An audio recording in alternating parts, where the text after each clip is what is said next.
Ang programang ito ay hatid sa inyo ng Doc Atoy's Guyabano Wine. Yan, may pangalan ko talaga siya. Yes. Ito po, Atoy's naman. Finest. Hindi, hawakan mo. Okay. Kaya ka nandyan. Okay. May bayad ka. Okay. Ako libre. Okay. Doc Atoy's. Guyabano Wine, ito po ay nire-reseta ko. Oh, no. Nire-recommend ko po ito para sa mga may bukol. Pero according sa latest clinical study ng World Health Organization, ang guyabano daw ang may pinakamataas na uri ng anti-cancer and bukol dissolving. Okay, formula. Pero upon the research, hindi nakita yung anti-cancer at nakakatunaw ng bukol. Hindi nakita sa leaves. Not in the leaves. Okay. Not in the bark. Not in the roots. Not in the fruits. Eh, saan? Saan? Sa balat ng fruit.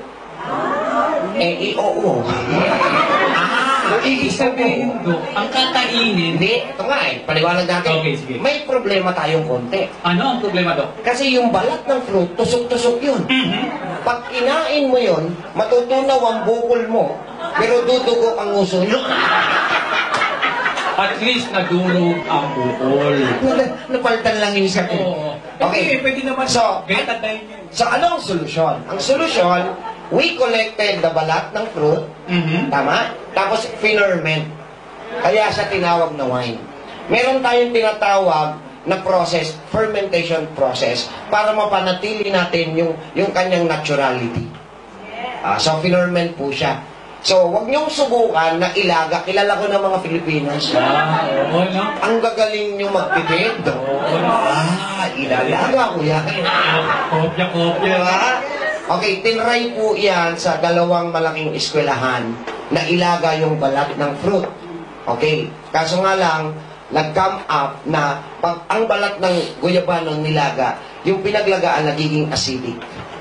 So, hindi siya harmful. Tawa na? So, wag nang magtapos. Pangalawa, maganda po siyang anti-cancer. So, ibig sabihin, hindi sa may cancer na. Naintindihan nyo? Tama. Oo, hantay. Dapat wala pa. So, kung ang isang tao, basahin nyo to, pwede nyo buksan ng WHO. Ang isang tao na araw-araw umiinom ng ganitong klase ng guyabano wine, o kaya yung guyabano, basta may laman ng guyabano. Okay. Kung araw-araw siya nagiinom, 92% ang posibilidad na hindi siya dadapuan ng cancer. Nakita niyo yun? So, prevention yun rather than cure. Kasi yung iba naghahabol na dahil may cancer. So, mas maganda yung wag na lang. Tama? Total, mahilig naman, marami namang mahilig yung mag-inom talaga.